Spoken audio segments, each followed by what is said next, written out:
चल रही थी श्री कृष्णाय वयम नुमः। श्री कृष्ण की हम सब लोग स्तुति करते हैं। तो श्री और कृष्ण का जो संबंध है, श्री का अर्थ लक्ष्मी होता ही है, आप सब लोग अच्छी तरह से जानते हैं। तो श्रियः कृष्णः, श्री कृष्णः षष्ठी तत्पुरुष समास करके संबंध को मानो दर्शाया गया हो कि लक्ष्मी से संबंध भगवान श्री कृष्ण का है। लक्ष्मी से भगवान श्री कृष्ण का संबंध है। यह केवल मेरे मति में ही नहीं आ रही है, यह धारणा मेरी मति की उपज नहीं है, बल्कि आप सब लोगों ने शिशुपाल वध नामक ग्रंथ पढ़ा होगा। शिशुपाल वध ग्रंथ महाकवि माघ की रचना है, जिनके विषय में प्रसिद्धि है कि उपमा कालिदासस्य भारवेरर्थ गौरवम दंडिनः पदलालित्यम माघे संति त्रयो गुणा। अद्भुत कवि है माघ। उनके टीकाकार मल्यनाथ ने तो कहा है कि मेघे माघे गतम वया। उनकी रचना अद्भुत है। उन्होंने लिखा है मंगलाचरण में शिशुपाल वध ग्रंथ के श्रियः पति श्रीमति शासितुम जगत जगन्निवासो वसुदेव सदन्य वसंत दरसा उतरंतमंबरात हिरण्यगर्भांग भुवम मुनिम हरि। श्रियः पति, श्री हमारे लक्ष्मी के पति कौन? भगवान विष्णु। सीधी सी बात है। लेकिन यहाँ निर्देश किसका किया जा रहा है, किसकी सूचना दी जा रही है? भगवान श्री कृष्ण की। तो श्री लक्ष्मी से संबंध भगवान श्री कृष्ण का है, इसमें कोई संदेह नहीं करना चाहिए। हाँ, अन्य अर्थ भी श्री के होते हैं। किरातार्जुनीयम में भारवी ने लिखा है श्रियः कुरूणाम अधिपस्य पालिनीं प्रजासु वृत्तिम यमयुक्त वेदितुम सवर्णलिंगी विदितः समाजो युधिष्ठिरम द्वैत बने बने चर। वहाँ श्री का दूसरा अर्थ है, लेकिन श्री और कृष्ण का अभेद संबंध है।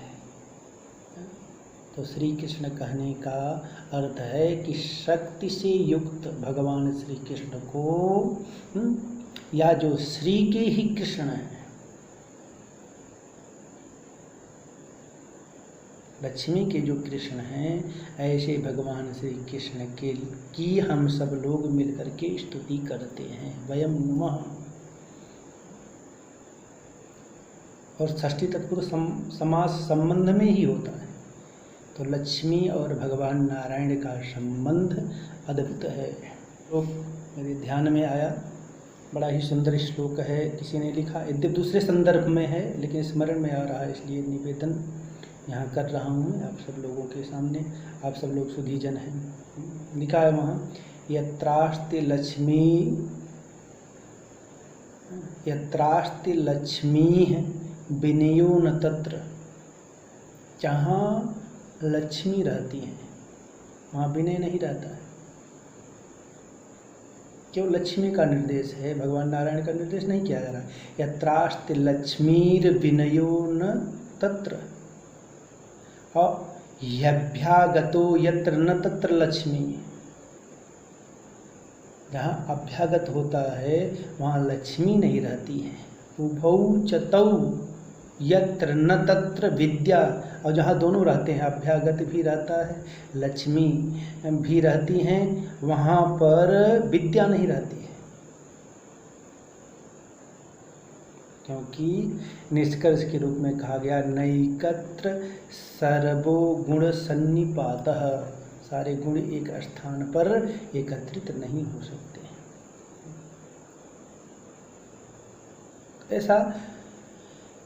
ऐसा किसी कवि का कहना है। लेकिन जहाँ भगवान श्री कृष्ण रहते हैं, यत्रास्ति नारायणः तत्र सर्वे गुणाः सन्निपाताः भवन्ति, जहाँ भगवान नारायण रहते हैं वहाँ सारे गुण आकर के निवास कर लेते हैं।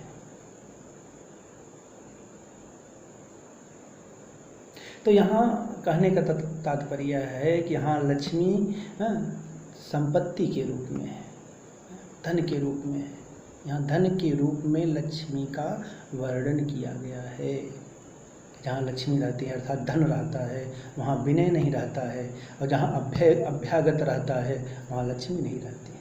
और जहाँ अभ्यागत और धन दोनों रहता है वहाँ विद्या नहीं रहती है, क्योंकि सारे गुण एक स्थान पर एकत्रित नहीं हो पाते हैं। तो श्री शब्द का बहुत ही अर्थ होता है। तो हम सब लोग इस पंक्ति पर विचार कर रहे थे, श्री कृष्णाय वयं नुमः। हम सब लोग श्री कृष्ण की स्तुति करते हैं, और भगवान श्री कृष्ण की महिमा का कौन गान कर सकता है। तो श्री का अर्थ लक्ष्मी है, और कृष्ण जो स्वयं ब्रह्म हैं, कल चर्चा भी कर रहे थे हम लोग, जो भगवान हैं, कृष्णस्तु भगवान स्वयं। तो कृष्ण का अवतरण भूमि पर इसीलिए हुआ है। किसी ने बड़ा ही सुंदर वर्णन किया है, कृषिर्भूवाचको शब्दः णश्च निर्वृतिवाचकः तयोरैक्यात् परम ब्रह्म कृष्णरीत्यभिधीयते। कृष शब्द जो है वो भूमिवाचक शब्द है, और ऋणा जो है वह आनंद का द्योतक है। पृथ्वी पर भगवान पूर्ण ब्रह्म के रूप में अवतरित होकर के समस्त लोगों को आनंद की प्राप्ति कराए थे, इसलिए उनका नाम कृष्ण पड़ा। जो समस्त जीवों को आनंद की प्राप्ति कराए वह भगवान श्री कृष्ण के नाम से जाना जाता है। उनको भगवान श्री कृष्ण कहते हैं। ऐसे भगवान श्री कृष्ण के लिए, या ऐसे भगवान श्री कृष्ण की हम सब स्तुति करते हैं। अब ये तो विशेष पक्ष हो गया, लेकिन अब भगवान श्री कृष्ण का जो विशेषण वेद व्यास जी ने दिया है, वह प्रथम विशेषण बड़ा ही सुंदर विशेषण उन्होंने दिया है, सच्चिदानंद रूपाय। बड़ा ही गूढ़ पद है, समझने योग्य पद है। भगवान श्री कृष्ण का विशेषण दिया सच्चिदानंद रूपाय। यह रूप शब्द जो है, यदि द्वंद्व समास माना जाए तो द्वंद्व के अंत में जो पद होता है वह प्रत्येक के साथ जुड़ जाता है। तो यहाँ रूप शब्द प्रत्येक के साथ जुड़ जाएगा। तो भगवान का यहाँ रूप का वर्णन किया गया। भगवान का रूप कैसा है? सत रूप है, और चित रूप है, और आनंद रूप है।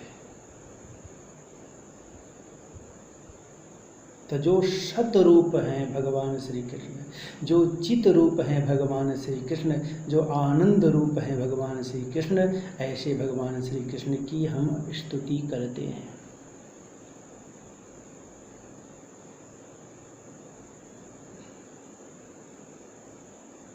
अब तीन शब्दों में सर्वप्रथम जो शब्द है, जो सत शब्द है, जो सतरूप ब्रह्म का बताया गया है, भगवान कृष्ण का बताया गया है कि भगवान सतरूप हैं। तो इस शब्द से यहाँ स्पष्ट कर दिया गया है कि ये ही परब्रह्म भगवान श्री कृष्ण हैं, जो सबके आदि हैं। इसलिए सतरूप इनको कहा गया है।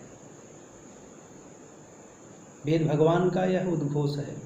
छांदोग्य उपनिषद में लिखा है, सदैव सौम्य इदमग्र आसीत। आदि में क्या था? सत तत्व था। एकम सत विप्रा बहुधा वदन्ति। तो वही सत जिसके बहुत से रूप विद्वानों ने बताए हैं, मनीषियों ने बताए हैं, लेकिन आदि में वह सत रूप में ही रहता है। सत का अर्थ है त्रिकालाबाध्य, जो तीनों कालों में अथवा जिसका तीनों कालों में अभाव न हो, जिसकी सत्ता का कभी किसी काल में विच्छेद न हो, वह कहलाता है सत। वैसे सत और सत्य पर्याय शब्द है। उसमें लिखा है सत्ये साधौ विद्यमाने प्रशस्तेभ्यर्चिते च सत्।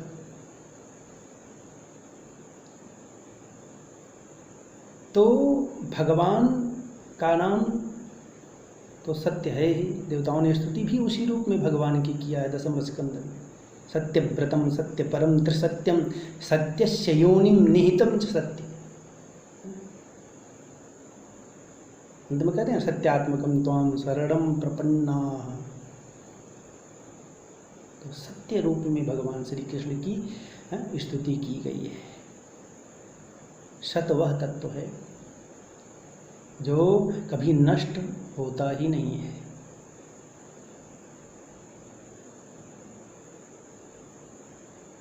अच्छा,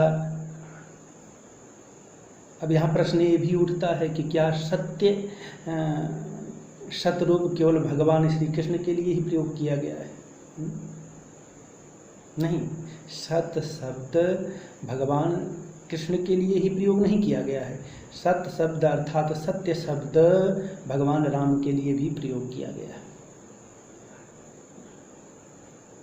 शब्द रत्नावली में भगवान राम के लिए आया है कौशल्यानंदन श्रीशः सत्यो दशमुख नाशकः। भगवान कौशल्यानंदन जो श्रीश हैं, लक्ष्मी के स्वामी हैं, सत्य स्वरूप हैं, 10 मुख को नष्ट करने वाले। रामायण में तो लिखा है सीधा सीधा रामो विग्रहवान धर्मः साधु सत्य पराक्रमः।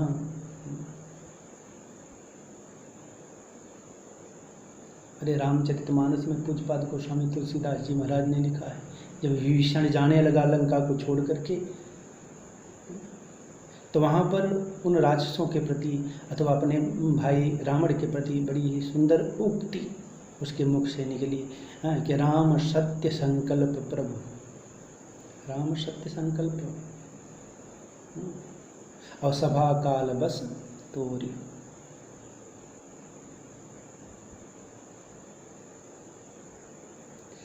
राम को सत्य रूप कहा गया है, भगवान श्री कृष्ण को सत्य रूप कहा गया है। तो भगवान श्री कृष्ण भगवान श्री राम का जो रूप है वह सत रूप है।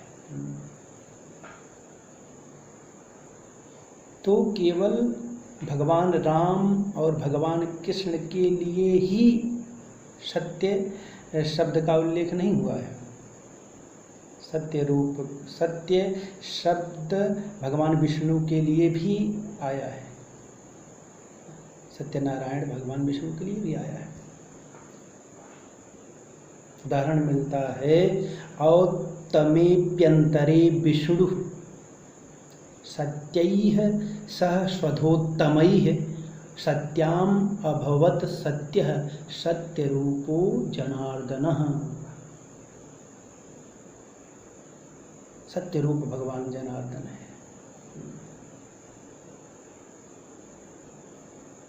सत्यनारायणाष्टक में सत्यनारायणम विष्णुमीशम भजे, सत्यनारायण भगवान विष्णु को कहा गया है।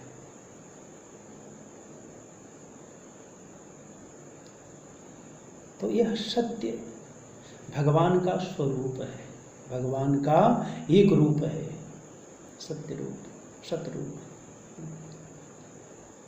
सत्य को धर्म भी कहा गया है। गोस्वामी जी ने कहा है धर्म न दूसर सत्य समान, आगम निगम पुराण बखाना। धर्म के सत्य के समान कोई धर्म नहीं है।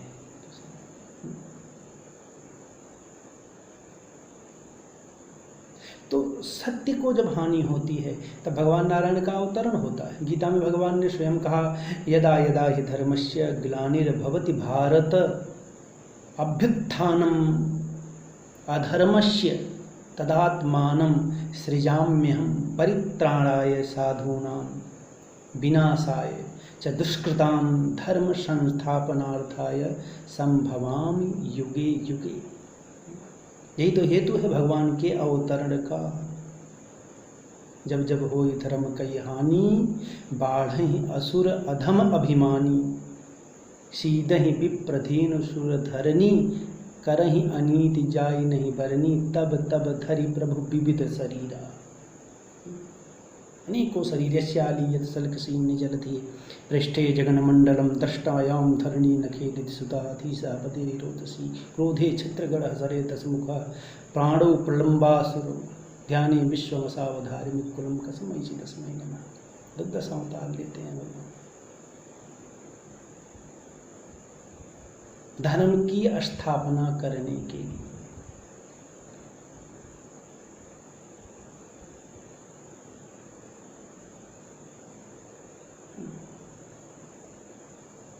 एक छोटा सा प्रसंग मेरे स्मरण में आ रहा है। महाभारत का प्रसंग है। महाभारत में सबका उदाहरण आपको मिल जाएगा, सबका दृष्टांत आपको देखने को मिलेगा। इसलिए लिखा है धर्मे अर्थे च कामे च मोक्षे च भरतर्षभ, यदि हास्ति तदन्यत्र यन्य हास्ति न तत्क्वचित्। क्या नहीं है महाभारत में?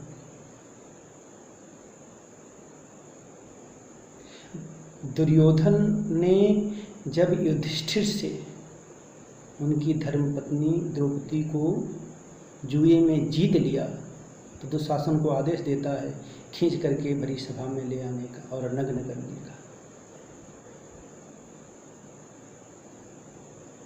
द्रौपदी ने पूरी सभा में सबके सामने विनती की, लेकिन कोई द्रौपदी की लज्जा बचाने के लिए तैयार नहीं होता है। अंत में थक हार करके द्रौपदी भगवान को बुलाती हैं, गोविंद द्वारिकावासिनी कृष्ण गोपी जनप्रिय, और वही है परिभूता माम किम न जानासि केशव। बुलाना दिया, ये केशव मुझे भूल गए। कृष्णम च विष्णुम च हरिम नरम च त्राणाय विक्रोशति याज्ञसेनि, ततस्तु धर्मं तरितो महात्मा समाविरोध वै विविधैषु वस्त्रैः। व्यास जी कहते हैं याज्ञसेन्या वचः श्रुत्वा कृष्णो गह्वरितो भवत्, त्यक्त्वा शय्यासनं पदभ्यां कृपालुः कृपयाभ्यगात्। पदभ्याम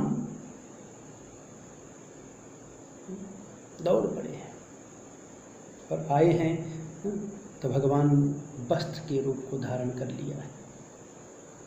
वस्त्र वसन रूप भय श्याम, सुनेरी में तो निर्बल की बलराम। अपबल तपबल और बाहुबल, चौथो बल है दाम, सूर किशोर कृपा ते सब बल, हारे को हरि नाम, सुनेरी में तो निर्बल के बलराम।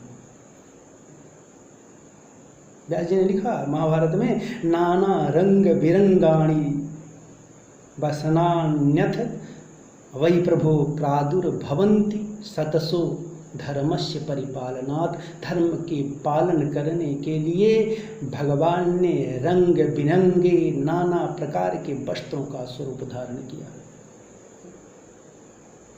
तो धर्म के लिए ही भगवान का अवतरण होता है। सत्य स्वरूप भगवान हैं और सत्य की जब हानि होने लगती है तभी भगवान का इस धरा पर अवतरण होता है। इसलिए जो मुख्य रूप है भगवान का वह सत्य रूप है।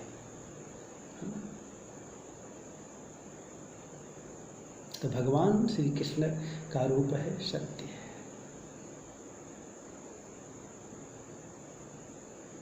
इसीलिए सूरदास जी ने कहा मेरो मन अनंत कहाँ सुख पावे, जैसे उड़ जहाज को पंछी पुनि जहाज पर आवे।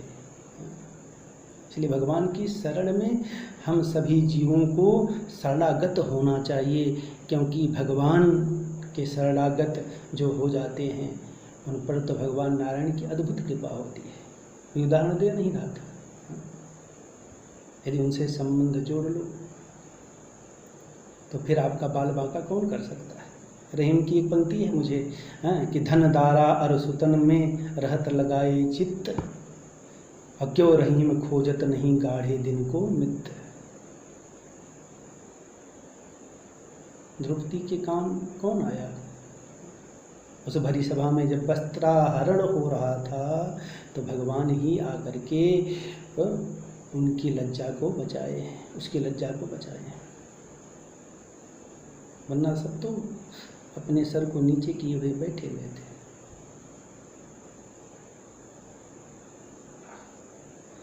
तो भगवान को सत्य स्वरूप कहा गया है। व्यास जी ने एक जगह और लिखा है, अब बड़ा प्रसिद्ध श्लोक आप सब लोग जानते भी होंगे, न सा सभा यत्र न सन्ति वृद्धाः अवृद्धा न ते ये न वदन्ति धर्मम्।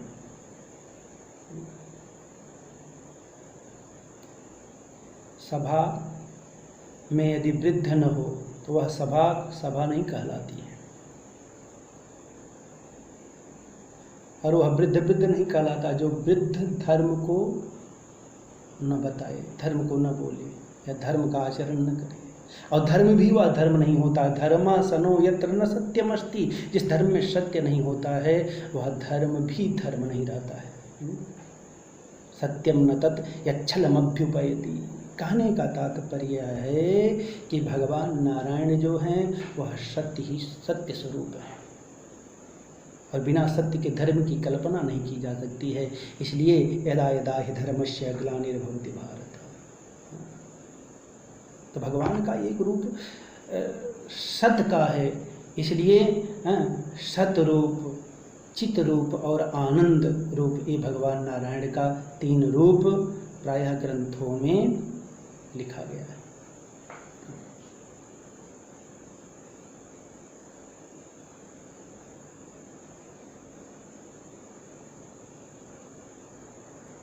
हम लोग अभी तक सतरूप ब्रह्म का चिंतन कर रहे थे। भगवान श्री कृष्ण का दूसरा रूप है चित रूप। चित शब्द चित संज्ञाने धातु से क्विप प्रत्यय होकर के सर्वापहार लोप करके बना हुआ है चित शब्द। चित का अर्थ होता है ज्ञान।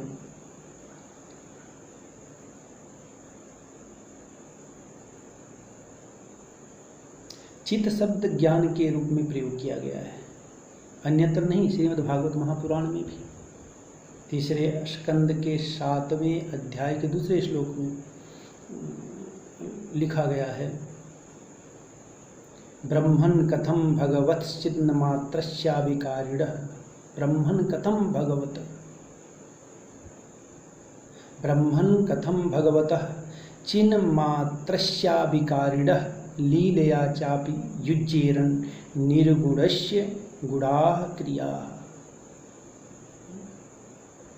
चिन्ह मात्र है भगवान। चित्त का अर्थ चेतना भी होता है, चैतन्यता भी होता है। भगवान सारे संसार के प्रकाशक हैं और किसी के प्रकाश से प्रकाशित होने वाले नहीं हैं, स्वयं ही प्रकाशमान है।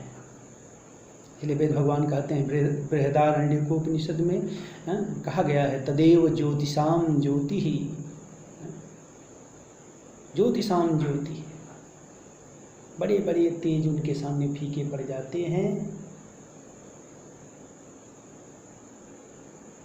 कठोपनिषद में भी कहा है, तस्य भाषा सर्वमिदं विभाति। जो भी कुछ इस संसार में धरा पर दिखलाई पड़ रहा है या प्रतीत हो रहा है, वह सब उसी के द्वारा संसार में स्पष्ट हो रहा है, दिखलाई पड़ रहा है या उसका ज्ञान हो रहा है। गोस्वामी जी ने कहा है रामचरितमानस में कि जगत प्रकाशक राम, मायाधीश ज्ञान गुण धाम। ज्ञान गुण धाम भगवान के लिए ज्ञान का रूप गोस्वामी तुलसीदास जी महाराज ने स्वीकार किया है। बड़ा सुंदर ही पंक्ति है, सानुज सीय समेत प्रभु राजत पर्ण कुटीर ज्ञान भगति वैराग्य मह सोहत धरे शरीर। भगवान को ज्ञान रूप माना है, भगवान ज्ञान रूप है। राम ब्रह्म चिन्मय अविनाशी सर्वरहित सब उर पुरवासी। सब उरपुरवासी, सबके उर रूपी पुर में निवास करने वाले हैं भगवान राम। गोपियाँ इसलिए भगवान श्री कृष्ण से गोपी गीत में कहती हैं, न खलु गोपिका नंदनो भवान अखिल देहि नाम अंतरात्म दृक। सबकर परम प्रकाशक सोई, सबकर परम प्रकाशक जोई, राम अनादि अवधपति सोई। तो ज्ञान की मूर्ति ब्रह्म है। एक रूप में देखा जाए तो वेद तो उसी का ही रूप है। जो उसमें शब्द है उसको ब्रह्म ही कहा गया है, शब्द ब्रह्म बेजानात। तो भगवान ज्ञान रूप है, चिन्ह मूर्ति भगवान की है। इसलिए सत रूप वह ब्रह्म और चित रूप वह ब्रह्म, अर्थात ज्ञान और आनंद रूप वह ब्रह्म है। आनंद शब्द की व्युत्पत्ति होती है आंग उपसर्ग पूर्वक नंद धातु से घय प्रत्यय होकर के आनंद शब्द बनता है, जिसका अर्थ होता है सामान्य आह्लाद, जिसका पर्याय सुख है। और जो परमाह्लाद की प्राप्ति कर लेता है, परमानंद की प्राप्ति कर लेता है, सुख की प्राप्ति कर लेता है, फिर उसको भय कहाँ लगता है।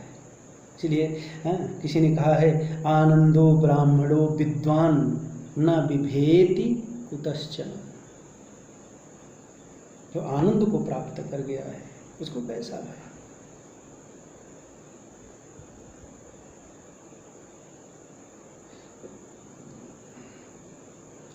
तो बृहदारण्यक में भगवान का नाम ही आनंद है, विज्ञानमानंदम ब्रह्म।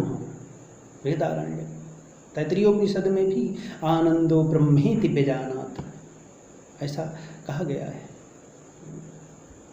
मुंडकोपनिषद में यहाँ तक लिखा गया है, आनंद रूपम अमृतम यद विभाति। तो परम ब्रह्म आनंद स्वरूप है।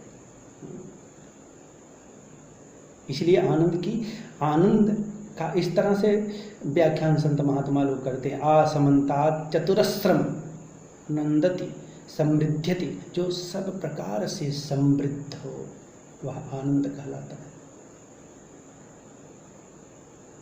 और उस आनंद तक तो उस तैत्तिरीयोपनिषद में यहाँ तक लिखा गया, यतो वाचो निवर्तन्ते अप्राप्य मनसा सह, मनसा सह अप्राप्य निवर्तन्ते।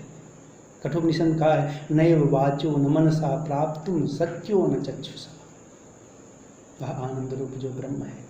तैत्तिरीयोपनिषद में कहा है, यतो वा इमानि भूतानि जायन्ते येन जाता निजीवन्ति।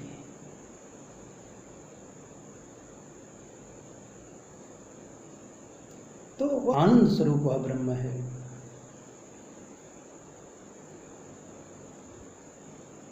मांडुक्य उपनिषद में आत्मा को ब्रह्म कहा गया है, अयम आत्मा ब्रह्म। ध्यान से समझिएगा। इसलिए एक सच्चिदानंद विशेषण आत्मा का भी माना जाता है।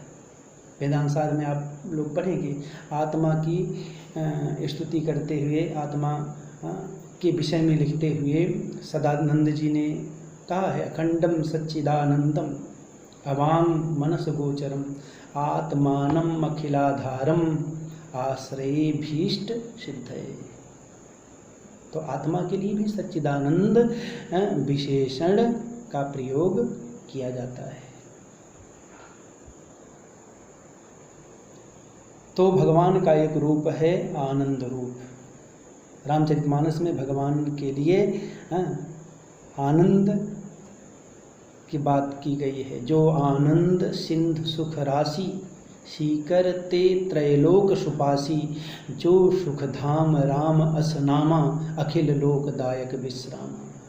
पूरे संसार को जो विश्राम देने वाला है, जो आनंद सिंधु है, जो सुख राशि है, जो सुख का धाम है, उनका नाम राम है, जिससे पूरा संसार विश्राम की प्राप्ति करता है। तो स्वामी जी ने अंत में भी लिखा, जाकी कृपा लवलेश ते मति मंद तुलसीदास हूँ, पायो परम विश्राम राम समान प्रभु नाही कहूँ।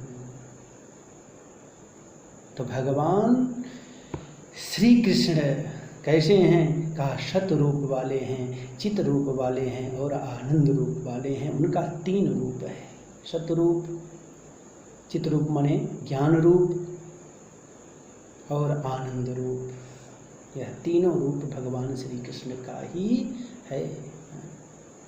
तो भगवान श्री कृष्ण